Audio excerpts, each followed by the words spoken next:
نعلن اليوم البدء بالمعركة الكبرى. هزين سوريا ديمقراط دبيجن واندز بأوبراسيون رزقار كرنا الرقة كريا.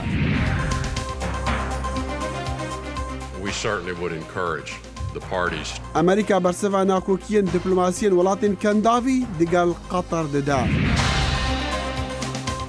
وچند اندامن برلماني هريما كردستاني دز بلي كولينا دكن لسر نمانو روانه كرنا صدان مليون دولارين بازار سليماني.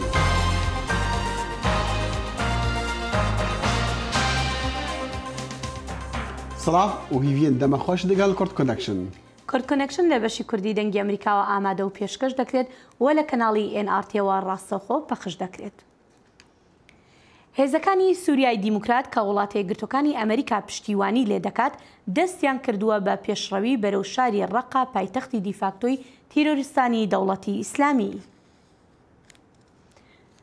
جەنگاوەرانی لەو کاتەی مژدەی ئەم شەڕە مێژوویە ڕادەگەێنین دڵنیاتان دەکەین کە ورەی هێزەکانمان بەرزە و هەموو شتێک دابین کراوە بۆ بەجێگەیاندنی نەخشە سەربازیەکەمان کە بڕیاری لەسەر دراوە لەگەڵ هاوبەشەکانمان لە هاوپەیمانی نێودەوڵەتی بۆ بەرەنگاربوونەوە و شەڕی تیرۆر.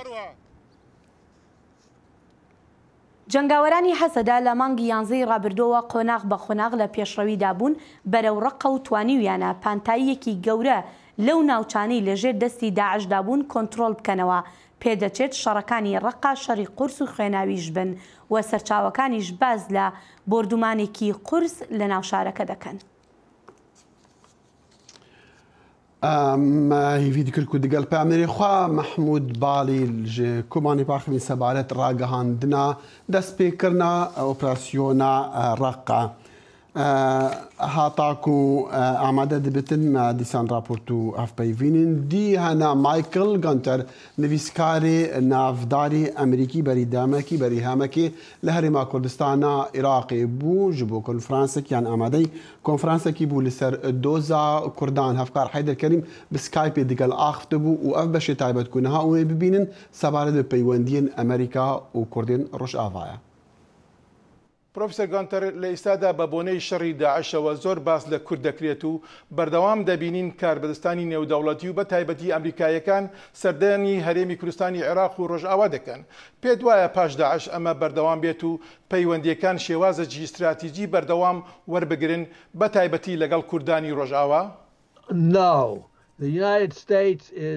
نەخێر وڵاتە یەکگرتوەکانی ئەمریکا ئێستا کار لەگەڵ کوردەکان دەکات بۆ شکستێنان بە داعش بەڵام شتێکی ڕوونە کە ئەمە هاوپەیمانیەکی استراتیژی درێژخایان نییە. هەر لەگەڵ شکست خواردنی داعش ئەمریکا بۆ ئاستە مەزنەکار لەگەڵ کوردەکان ناکات. بەلایەکی دیکەوە بە بەراورد لەگەڵ ڕۆژانی سەردەمی کیسنجەر کە کارەکان بە نهێنی ئەنجام دەدران ئێستا پەیوەندەکان بە ئاشکرا دەکرن لە نێوان ئەمریکا و حکومەتی هەرێمی کوردستان و هەروەهاش لەگەڵ پەیەدە و یەپەگا. جا پاش ئەوەی کە شکست بە داعش دەدرێت هێشتا هەر پەیوەندی دەمێنێت بەڵام نابێت ئێمە وابیر بکەینەوە کە ئەمریکا لە 100% پشتیوانی لە کوردەکان دەکات لەبەر ئەوەی لە درێژخایاندا دەبێت ئەوەت لەبیر بێت کە تورکیا گەلێک لە کوردەکان گرنگترە بۆ ئەمریکا بۆیە دەبێت ئەمریکا چارەسەرێکی ئەو مەسەلە قورسە بدۆزێتەوە بەکارکردن هەم لەگەڵ تورکیا لە پێشدا و هەمیش لەگەڵ کوردەکان.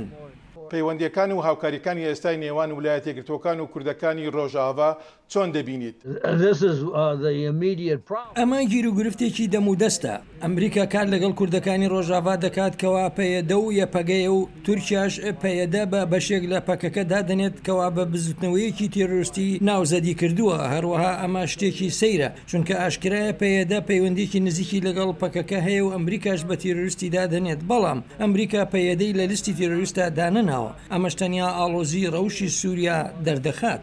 کوردەکانی سووریا ئێستا باس لە دامەزراندنی سیستەمێکی فدرالی دەکەن. پێت وایە ئەم خواستیان بێتە دی لە کاتێکدا هێشتا شەڕی ناوخۆی سووریا بە کۆتایی نەگەشتووە و نە حکوومەت و نە ئۆپۆزیسیۆن لەم بیرۆکەیە لەگەڵ یادانین. لەبەرەوەی ئەو شەڕی ناوخۆی سووریای وەک وڵاتێکی یەکگرتوو لە ناو بردووە کوردەکان لە سووریا دەرفەتێکی دەگمەنیان بۆ ڕەخساوە بووەوە دەسێنانی جۆرە نیمچە خود مختاریەک یان ڕۆژئاوایەکی سربەخۆت. جاماوەتەوە ببینین کە تا چه ئاستێک شەڕی ناوخۆ دەبێتە مایەی سووریایەکی یەکگرتوو یان یەک نەگرتوو. من پێم وایە ئەوە ڕوو بدات. من لەو باوەڕەدام سووریا لەبەر یەک ترازاوە. جاماوەتەوە ببینین ئایندەی سووریای پێش و چی دەبێت. ئایا جۆرە فیدرالیزمی پلانێکی سربەخۆ کە تێیدا ڕۆژئاوا بەشێک لەو فیدرالیسمە دەبێت یا سووریا دەبێتە چەند دەوڵەتێکی بچووکی سربەخۆ کە یەکێک لێیان ڕۆژئاوا دەبێت مەحاڵە لەم کاتەدا دیاری بکەیت خۆم پێم وایە شیانێکی زۆر هەیە کە ڕۆژئاوا سربەخۆ بێت. بەڵێ خۆشەویستان ئەمە بەشێک بوو لە وتوێژەکەی مایکل گۆتنەر و تەواوی وتوێژەکە لە کەناڵی NRT و هەروها لەسەر تۆڕە کۆمەڵایەتەکانی بەشی کوردی دەنگی ئەمریکا و ماڵپەڕی بەشی کوردی دەنگی ئەمریکا بڵاو دەکرێتەوە.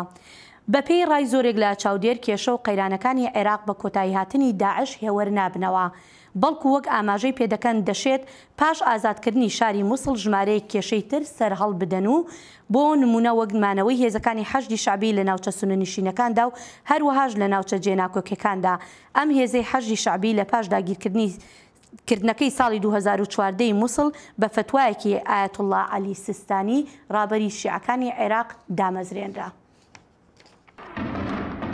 لەگەڵ هەموو ناکۆچیەکانی پێشتریاندا بەڵام شەڕی ئازادکردنی مووسڵ کورد و عەرەب بە شیعە و سوننەوە و کریستیان و لایەنەکانی تریشی یەک خز لەو ڕوانگەیەوەی داعش دوژمنی هاوبەشیانە بەڵام ئێستا پرسیارەکە لەوەدایە بۆ قۆناغی پاش مووسڵ ئایا ئەم تەباییە وەک خۆی دەمێنێتەوە؟ Well, the problem with the post-Mosul era is that there wasn't sufficient planning for it. کێشەکە لە قۆناغی پاش ئازادکردنی مووسڵدا نەبوونی پلانێکی گونجاوە هەر بۆیە لەو قۆناغەدا ڕوبەڕووی ژمارەیەک کێشەی نادیار دەبێتەوە لەوانە نادیاری سیاسی نادیارێکی زۆریش لە نێوان بەغدا و هەولێردا ئێستا زیاتر پشت بە حەشدی شعبی دەبەستێت نەک لەشکری عێراقی ئەوەشمان بیر نەچێت کۆمەلگای نێونەتەوەییش هیچ پلانێکی نییە بۆ ئاوەدانکردنەوەی مووسڵ. لەگەڵ شەڕە قورسەکاندا نەلایەنەکان و نەپێکاتەکان و تەنانەت هەردوو حکوومەتی نێوەندی و حکوومەتی هەرێمی کوردستانیش خاوەنی پلانێکی هاوبەش نین بۆ ڕەخساندنی زەمینەی ئاشتەوایی لە پاش مووسڵ.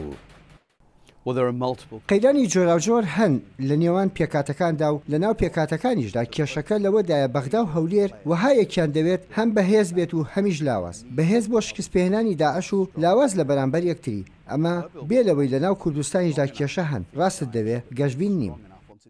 لەشکری عراق و هێزی پێشمەرگەی کوردستان شان بەشانی یەکتر لە قۆناغی یەکەمی ڕزگارکردنی مووسڵدا دەجەنگان بەڵام ئەمە بەمانای ڕەواندنەوەی کێشەکان نییە و لەوانەش وەک چاودێر دەڵێن گرفتی تریش بۆ بەغدا دروست بێت. ئاشکرای ئازادکردنی مووسڵ نەدەبێتە مای کۆتاییهاتنی داعش و نەسەختیەکانی بەردەم عێراقیش ڕادەماڵێت لە پاش مووسڵ هەردوو حکوومەتی نێوەندی و هەرێمیش گرفتیان زۆر دەبێت بەڵێ پێشمەرگە و لەشکری عێراق پێکەوە شەڕی دژی داعشیان کردووە بەڵام ئەمە بەز نییە بۆ چارەسەرکردنی کێشە زۆرەکانی نێوان هەولێر و بەغداد لەوانەشە کێشە گەورەکە لە نێوان سونەکان و حکوومەتی بەغدا بێت. لەگەڵ ئەو هەموو کێشە هەڵپەسێراوانەی عراقدا پێدەچێت هێزەکانی حەشدی شعبیش ئاڵۆزیەکی چاوەڕوانکراو بێت لە قۆناغی پاش ئازادکردنی مووسڵدا کە زۆرێک لە عراقیەکان بە گومانەوە لەم هێزانەی شیعەکان دەڕوانن. حەشدی شعبی لە شەڕی داعشدا زۆر بەسوود بووە بەڵام پێشرکایی تۆقێنەرانەی مافەکانی مرۆڤی کردووە کە بۆتە مای تووڕەیەکی زۆری عەرەبە سونەکان ئەمەش دەبێتە مای توندوتیژی ئەگەر چارەسەری سیاسیانە نەکرێت ئێستا ئەوە تا حەشدی شعبی بۆتە مەترسی لەسەر ڕۆژاوای کوردستان دەشێت لە داهاتووشدا بێتە هەڕەشە و مەترسی بۆ سەر هەرێمی کوردستان حکوومەتی عێراقی زۆر لاوازە لە بەرامبەر ئەم هێزە شیعەیەدا. پێم وایە حەشدی شعبی کێشەی ئێستا و ئایندەش دەبێت نەک هەر بۆ کورد بەڵکو بۆ عەبادی سەرۆکوەزیر و بۆ ناوماڵی شیعەش بەتایبەتی کە عێراق بەرە هەڵبژاردن دەڕوات هێزی پێشمەرگا بە بوونی حەشد ناڕاحەتە عەبادی خۆی دەڵێت ئەم حەشدە لەوانەیە بێتەوە کاری پشێوی لە ئایندەدا بەڵێ بڕوام وایە حەشدی شعبی دەبێتە یەکێک لە کێشەکانی نێوان بەغدا و هەولێر بەڵام کێشە سەرەکیەکە نابێت. چاودێر لەو بڕوایەدان پاش دەرپەڕاندنی داعش لە مووسڵ دانوستانێکی چڕوپڕ لە نێوان لایەنەکانی عراقدا دەست پێ دەکا بەڵام هێشتا هیچ ئاماژەیە لە ئاسۆدا دیار نییە تا بگوترێت عراقیەکان خۆیان و بەبێ یارمەتی دەرەکی دەتوانن نەخشە بۆ ئایندەی وڵاتەکەیان دابڕێژن. ئەم پەیامی دەستپێکردنا ڕزگارکردنا باژێر ڕەقە بهیسنجی هێزین سووری نەهاڕاستەوخوا دەگەلمە پەیامێری دەنگی ئەمریکا محمود بالی محمود لەسەر ڕاگەهاندنا دەستپێکردنا ڕزگارکردنا ڕەقە چ ئاگەهی لە جەمتەنا؟ بله بری چند مجموعه هزین سوریه دموکراتیک د کنفرانس کی چاپمانی دا فرمی راگهاند گوه دست به اپراسیون رزگار کردن ناوند باجار رقای بکنه شخوا برای وکی گو هر کس زانه برای سه قوناغ جوی اپراسیونی در باسون گو بنوی غضب فراتی بو نها اب قوناغ داویه جوی اپراسیونی گوی اپراسیون در باس اینا کلان باجار رقای ببه شخوا وکی گو بردف که هزی سوریه دموکرات گوت گوشدهو شر دا هزی وان کتبونه حرکت جبو باجار رقای و نها لگوری آگاهی هنگو ملوی در که به دست خستن شر دناب کلانی باجار رقاره به هنت پیشتا چونی گو هم بیجن در بجار هنتو نها دست بید که باجیر محمود چاوی هر کسی لعلیکارین چکین امریکا نکو بگهنا هیزن دموکراتین سوری بحثی وان های یعنی در کنفرانسی روزنامه واندا او دی بیجن کو علیکارین امریکی گهانا وانج کو بکاربن او چک بکاربن پی رقرزگار بکن بله یعنی کنفرانس هات تسپیکرن لسر زمان بردف که هیزن سوریه دموکراتیک ترال سلو بوی بری هر تشتی سپاسیا هیزن کوالسیونه کربو و به تایبت سپاسیا امریکا و سروکی و پریز دونالد ترامپ کربو وزا تسپیکر بو وکی گوت وانا گوت چکینگ بو بری امریکا را گاند بو بده هیزن سوریه دموکراتیک و شروان نیپگی به تایبت جبور ازگار کرنا باجر رده او گیشتن دورین شر و نهاد شر دبتن بکارانی لگوری هات راگاندن بشین چکان نه هاتن گوتن لیکودن چکین تایبتن گو جبو شر باجیرن یعنی اب چکانان ها لبردست ایزن سوریه دموکراتیکن بله و مثلا فروکن امریکی وان نگوت الگال امریکیا وان بحثین دیکریه کو فروک وکی چا شر موسل بو بورزگر کرنا موسل اوجی رقجی بوی آوائی با امریکا بفروکان ایریشان بکسر داعش بله یعنی هات راگاندن داخانیه ده گو ناو شر دناو کولانا ده و پیشگیریه که جدا وره کرنه یعنی حیا چا و جدا به حتی نه ام نزانن لیو گود و پیشگیریه که خورد بیج برای خوردتر به نه وکی گل گندوارا شر دبوج بر گنها شر باجیر هنکی چتنتر و تونتر و لبوری و پیشگیری فروکان و خوردتر و ایریشن عزمانی و بیتر بنه محمود بالی پیامیر دنگی امریکا لکوبانی راسخوا دگل ما بوگل کیس باز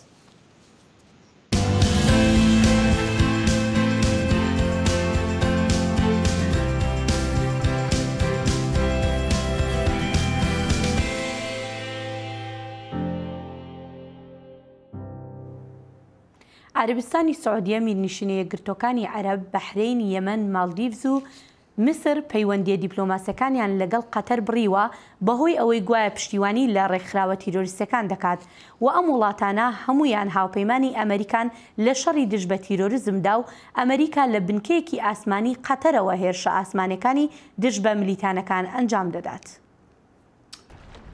پەیوەندیەکانی نێوان قەتەر و وڵاتانی دراوسی لە کەندا و لە پڕێکدا گۆڕانکاریکی گەورەی بەسەرداهات دوا بەدوای بڕیاری ئەنجومەنی هاوکاری کەندا و بۆ بڕینی پەیوەندیە دیپلۆماسیەکانیان لەگەڵ دۆحا لەسەر پەیوەندیەکانی لەگەڵ ئێران و گوایە پشتیوانی لە گروپە تیرۆریستەکان لە ڕۆژهەڵاتی ناوەڕاست و ئافریقا دەکات.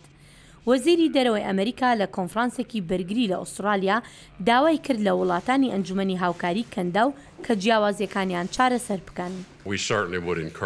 بێگومان ئێمە داوا لە هەموو لایەنەکان دەکەین کە پێکەوە دانیشن و جیاوازیەکانیان چارەسەر بکەن.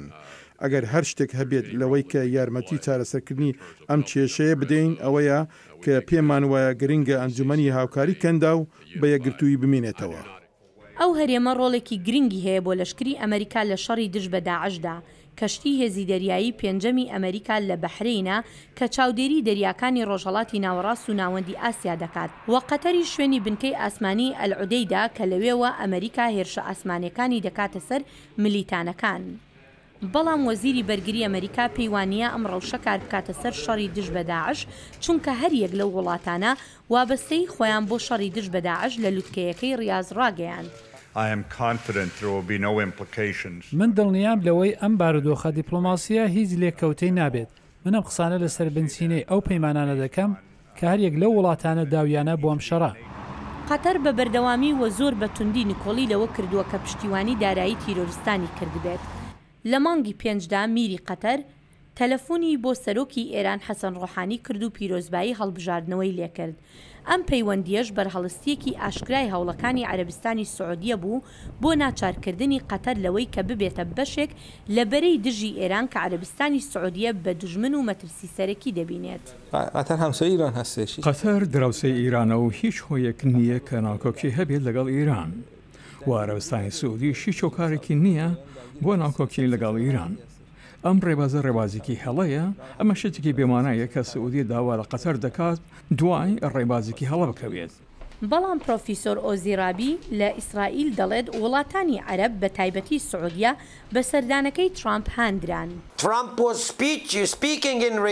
ترامپ لە میانەی وتارەکەیدا لە ڕیاض ڕوونی کردەوە پێویستە هەمووان بزانن حەماسی ژەر وەکو داعش ڕێکخراوێکی تێرۆریستیە. ئێران ئەو وڵاتەیە گرفت و ناسەقامگیری لەم ناوچەیە دروست دەکا.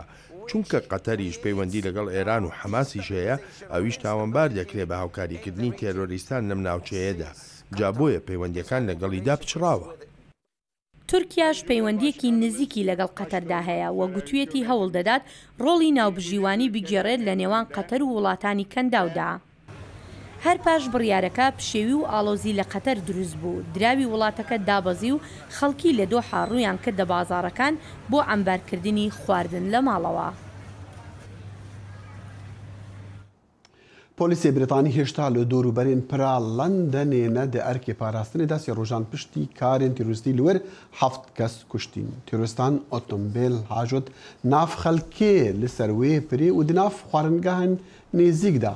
ئیرۆ خەڵکی لەندەنێ ڕێز لەوان 7 قوربانیان گرت لە دەمێک و بەرەفکارên خوا دچۆن بە شەوێژی ئاستانگên تایبەتن ئەولەهیە هاتبووندانان لە دۆروبەرین پرا بوویە ئارمانجا کارên تیرۆریستی.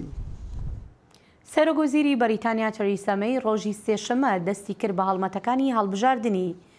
لە کاتێکدا 2 ڕۆژماوە بۆ هەڵبژاردنەکانی بەریتانیا ڕاوەرگرتنە گشتیەکان نیشانی دەدەن تەریسا مەی لە پێش کاندیدی پارتیکاری ئۆپۆزیسیۆنە ئەمەش لە کاتێکدایە کە بەهۆی هێرشە تیرۆریستەکان لە ڕۆژی شەممە 7 کەس لە لەندەن کوژران و دەیان کەسی تریش بریندار بوون.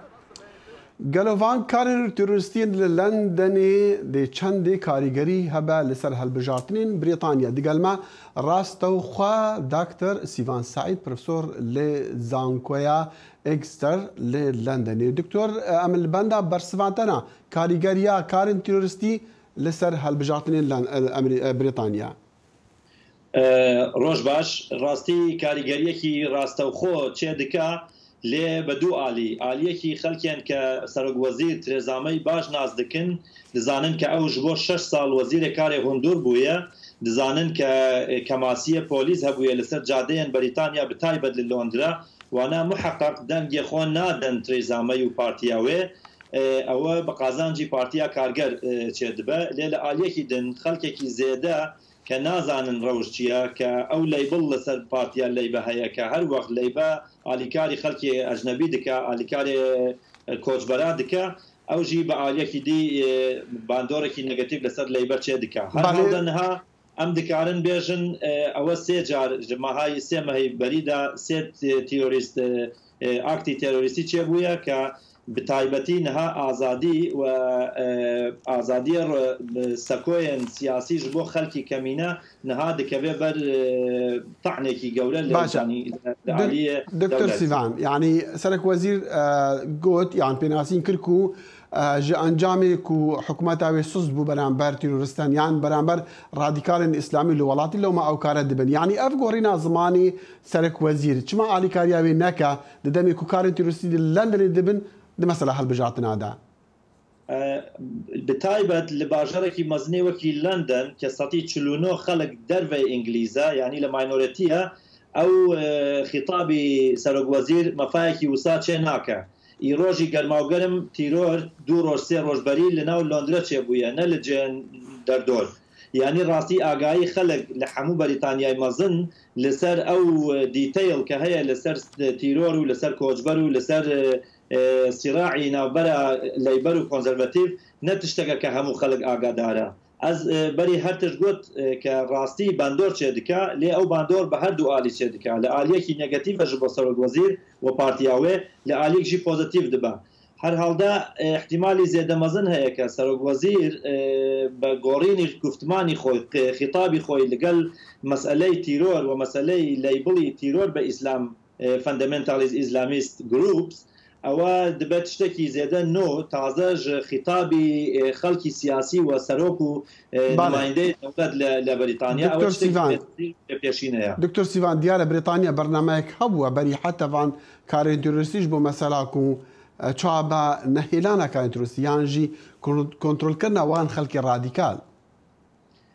بەڵێ سەرۆک وەزیر دخوازەیە کە تەنانەت سەر ئۆنلاین ئاکتیڤیتی وان خەڵکێکە ینی گومان هەیە کەوانە دەستەکێ تیرۆریستی بدەن ینی وبسایتی زێدە هەنە وبسایتی عەرەبیە بتایبەتی وانە لازمە هەنێکی بێن سەکناندن ینی هەنە دبێژە بێن گرتنجی ینی ئەو تەدابیر و پرۆسیجە کە نەها سەرۆک وەزیر دخوازەیە کە شوێ 4 پوینت خۆیان دکە ینی پرۆسیجەکە کە تازەیە و بەری نەبووە ینی مەسەلەن درێژکردنی ئەو کەسێن کە بە شوبهەی تیرۆر تێن گرتن ببێ ئەوەی کە ببەیڵ وەرن دەرێ زیندان و درێژ ببێ نەش بۆ 90 ڕۆژوەکی بەرێ وسابوو بەڵکێش بۆ مالانی هایە وەخت ژبەرک و ینی بتایبەت پرۆسیجەرێکی مەزنتر و خورتتر لەسەر تیرۆر چێ دەکەن لەسەر وانە کە شوبهەی تیرۆر هەنە لێ لە ئالێکی دنجی ئەوە دەبێت بەر ڕخنێکی مەزنی هەموو کەمیونیتیان دن و بتایبەتی لی بە پارتی ژێ ئالیدا لە قارشیەوانە دەسەکنێن لەگەڵ دکتۆر سیڤان ئەمزانن یعنی مسلمان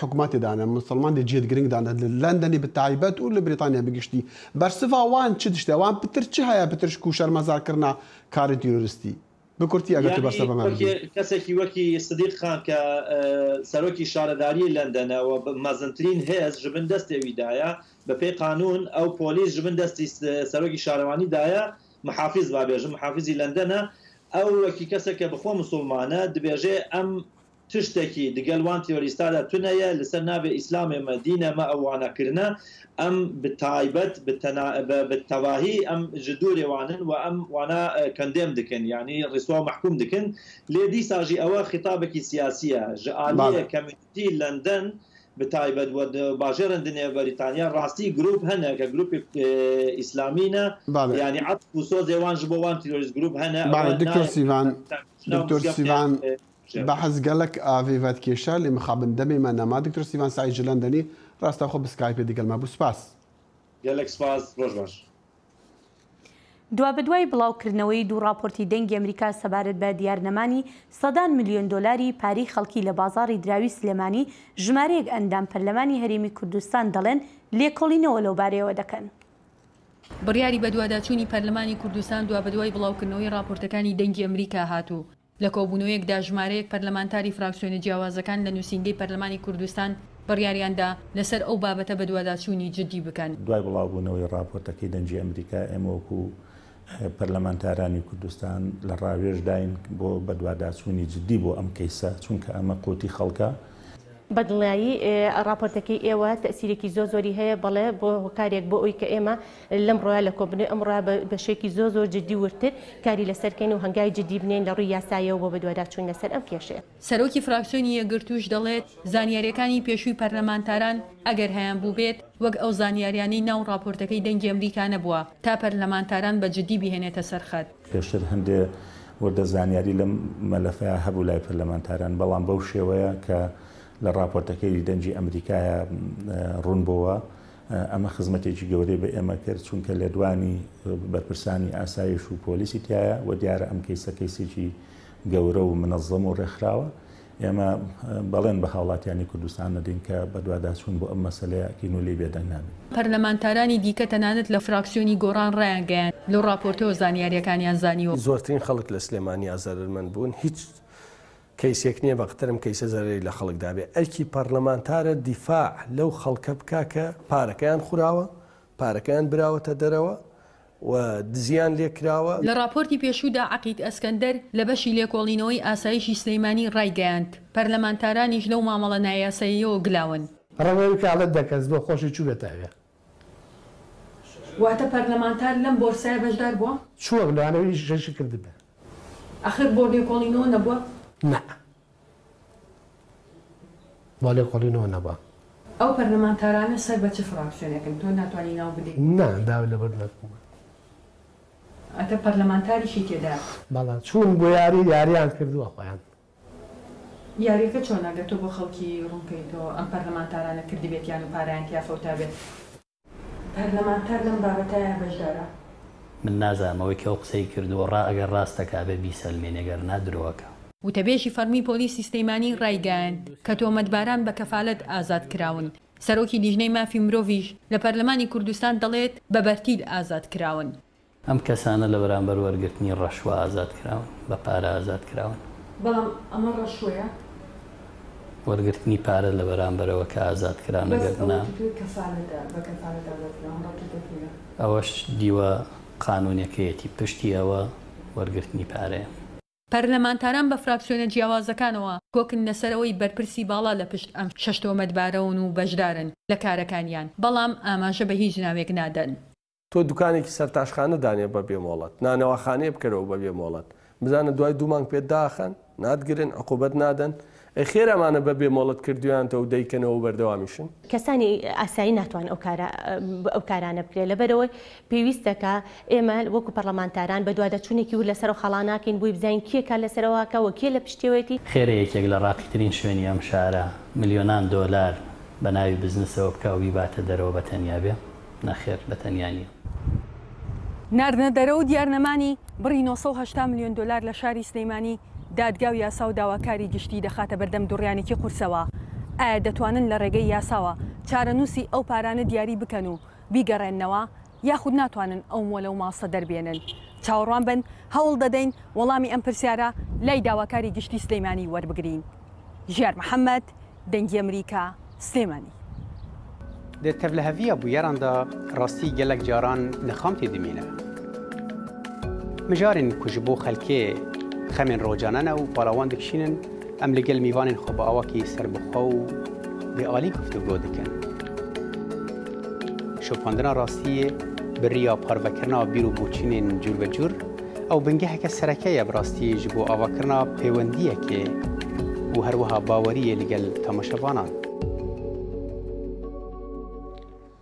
کۆتایی وەرزی خوێندن لە ئەمریکا مانای ئەوەیە ملیۆنان خەڵکی تر بۆ کار دەگەڕێن. چەندین ملیۆن خوێندکاری کۆلیژ لە ماوەی 2 مانگی ڕابردووە چوونەتە ناو هێزەکانی کارەوە. دەنگی ئەمریکا چۆتە ئاهەنگی دەرچوانی 4 زانکۆ لە سەرانسەری وڵاتەکە بۆ تاوتوێکردنی داهاتویان لەگەڵ خوێندکارەکاندا. 4 ساڵن خوێندنێ دەستگەهێنن vê ڕۆژێ ڕۆژە دەرچوونا زانکۆیە. حەز بە دڵخۆشی چاوەڕێ دەکەم لە هەر بەسا ترسێک هەیە. ئەو کەسن دە ئاهەنگا دەرچوونا زانکۆی دەئاخڤن هەوڵ ددن کو بە باوەری و ڕاستی بەئاخڤن. ئەڤ یەک لە بیرا وەبە هەر تشتی لە هێژا بە بە ئاسانی نایە. لە سەرانسەری وڵات 3 ملیۆن خوێندکارن زانکۆیە vê بهارێ دەرچوون. لە گۆر careerbuilders.com وێ ژمارە کەسن لە کار دەگەڕن گەلێک بە لێنە هەر کەسێکی ji زانکۆیە دەردەکەوە پلانەکە خۆ هەیە. ڕەنگە ئەژی وەکە 9 سەدێژی کەسێن دەرچووی دوارێک تشتێم و خواندیدا کاری پەیدا نەکەم. ji bo hindek kesan gejbîniya wan bi paşa roja welatê wan vegirêdaye. Hindek kes hene dibêjin ku ew derbasî cîhaneka din dibin demê ew dest bi zankoyê dikin. Her wisa kesin ji zankoya Texas soz didin ew ê dîrokê biguherin. Zanîngeha Texas herdem dibêje tiştê li vir dest pê dike wê cîhanê biguhere. Tiştek di zankoyê da heye ku dihêle mirov gejbîn be. Niha divê ew xwendikar vê gejbîniyê bibene pêş.